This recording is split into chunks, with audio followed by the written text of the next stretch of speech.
All right, on this episode of MMA Canada Radio, very excited to be talking to an individual who competes at BFL 79, which transpires on February the 8th.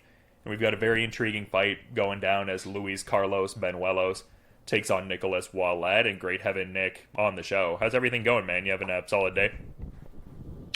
Everything's going great, man. I'm really looking forward to get back in there. And yeah, the holidays are done and back to work. Yeah, for sure. A lot on the go heading into this fight, and especially, someone you were supposed to compete against before. Like, was there that sense of like being happy when this fight was able to, be rebooked and stuff like that, just with you guys initially being slated to fight at BFL 78 there and everything like that? Yeah, definitely, because it's been actually really tough finding opponents, and it's been tough having fights like actually happen. Like, I've had a lot of fights fall through in the last year and a half. So I was actually, when Jay said that he was looking to rebook the same guy, I was stoked because we already know he wants to come. He was already on his way to Canada. But unfortunately, he got kidnapped, which is a crazy story. I'm glad he's okay. But yeah, I'm happy we were able to rebook, and there was already a guy willing to fight, so it was pretty easy and easy decision for me to say yes.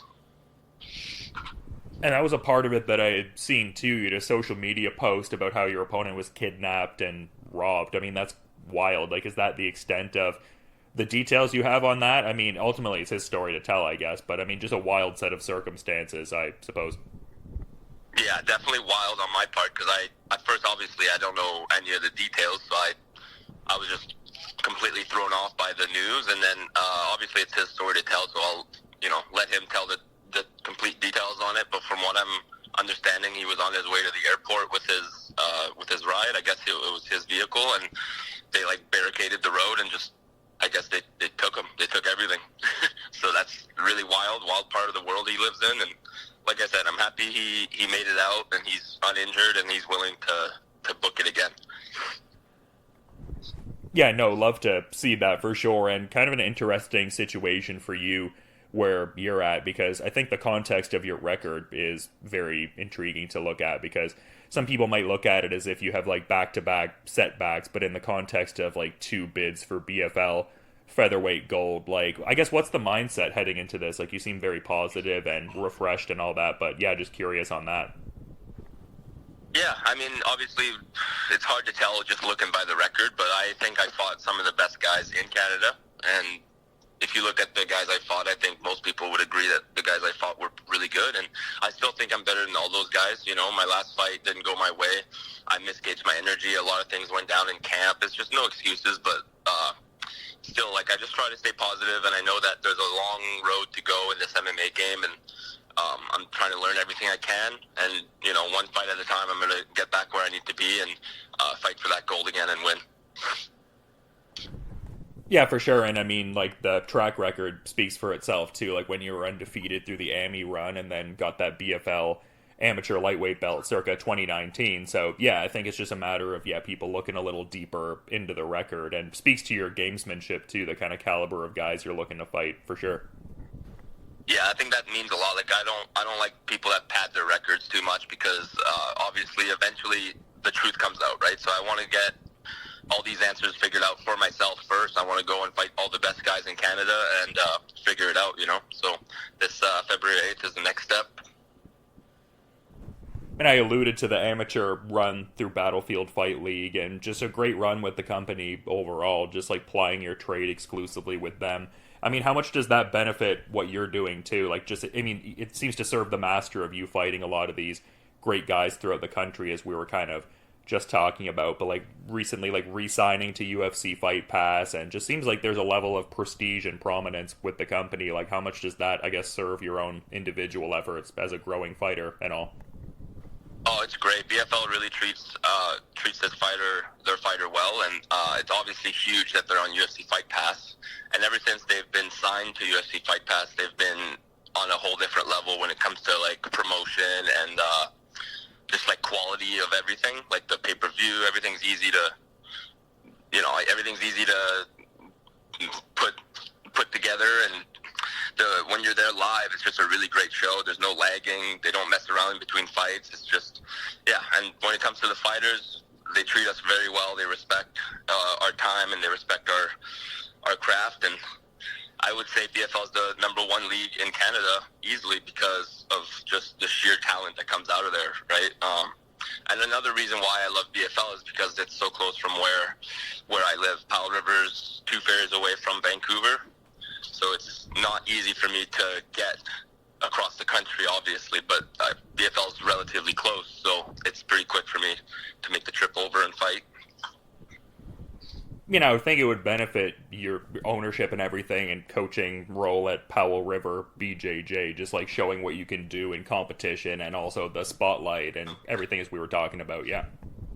100%, yeah, 100%. Like, this fighting thing is 100% benefiting my business side of things. It's really helping every time I fight. It brings in people through the door, and I love to legitimize jiu-jitsu. That's my love. That's my craft, right? So, I'm always going to be fighting to legitimize the business, and that's always been the goal. So that's a great point you just made.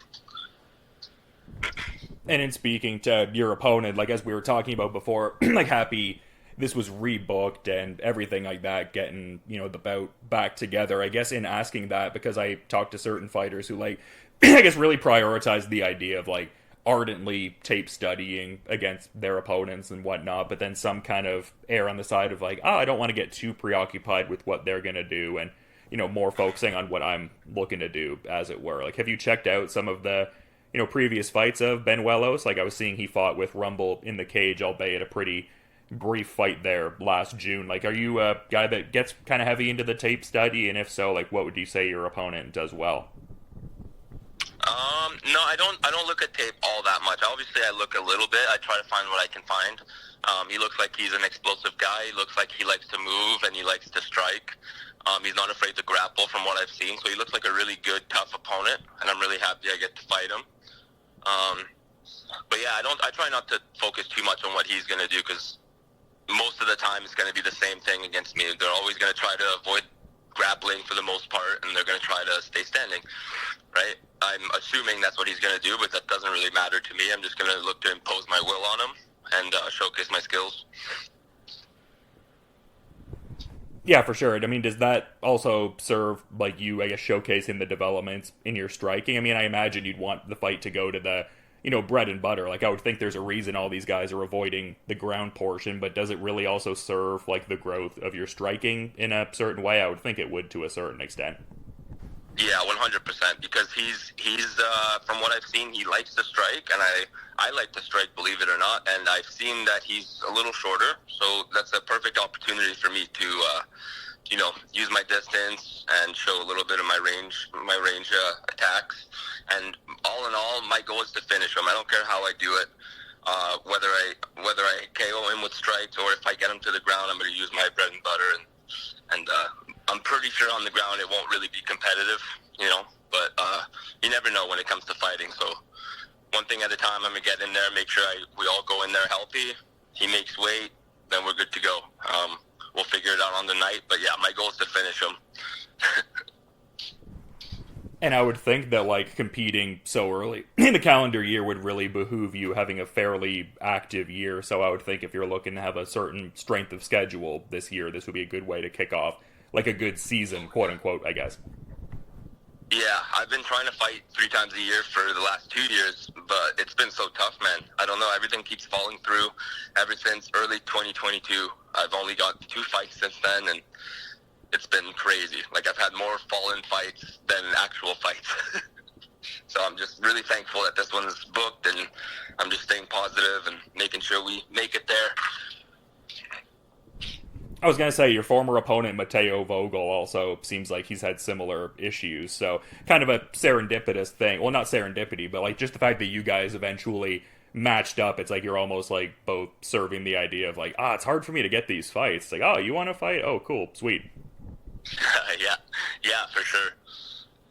Just whoever's willing to say yes and whoever's willing to show up, you know, that isn't a liability. Like, some of these guys I booked with, just they keep pulling out, whether it's with me or I see they're booked with other people later on, and they end up pulling out anyways. I don't want to name names, but motherfuckers don't like to fight, so I just try to pick the fights and say yes to the people that I know are going to show up, and I do my part. They have to do theirs, and that's that. Yeah, it makes sense. I get where you're coming from, and I guess maybe this might be tied into what we were previously talking about with, like, I guess the tape study idea, but just curious because I know some fighters will get really heavy into, like, the visualization. Some fighters, not so much. I guess, like, the fighters that do visualize, though, I find, like, within that, they get a predominant visualization, just a reoccurring idea of how the fight might wrap up. I guess I'm wondering, are you more of a visualizer in a certain sense, or are you like trying to be flowy and adaptable with wherever the fight may go, I guess? Yeah, I always, definitely visualization is big. It's definitely big. I try not to go too much into the visualization sometimes, because obviously you can start getting into your own head. So I obviously try to have an idea of how the fight can go. I try to play out all the good, the bad, and how I would work out of the bad. And, I try to visualize and then turn it off. I visualize and then turn it off, just so I get those jitters, and then I turn it off and I move on with my day and I go and train or something else. But I like to visualize when I'm like in a sauna or something, when I'm alone with no music, nothing, just by myself, and I'll visualize the way into the cage. I'll visualize when they're announcing, all that stuff, and then usually that brings a little bit of nerves, makes you feel that nice intensity of adrenaline, and I turn it off, because I don't want to go too deep usually into my own head when it comes to that. But I like to visualize just to feel those nerves, like I'm able to get into my head and almost feel like I'm there. So it's good to do once in a while. But for the most part, it's all about just being prepared and flowing on the night, taking what's available. You know how it is. Fighting's very complex in some ways and very easy in some ways. So it's like I try not to make it more than it is. It's a fight. I visualize what I'd like to happen and go from there. Yeah, no, a reasonable, balanced way to phrase the whole thing. But you've been great with your time, Nicolas, and very excited for this fight coming up, but in being mindful of your time and the rest of your schedule today, I'm curious if maybe you have a final parting thought to add as we're sort of wrapping things up here, man. Oh, I just appreciate you calling, and thank you for the exposure, and thank you to my team, Powell River BJJ, my dad, Jean-Marc Ouellet, my brother, Raph Ouellet, my coach, Andrew Sissel, my girlfriend, Deidre Cathcart, and everybody at Powell River BJJ. They all helped me get these fights, get prepared. So thank you, everyone in my team, and enjoy the show, everybody. I'm looking forward to it.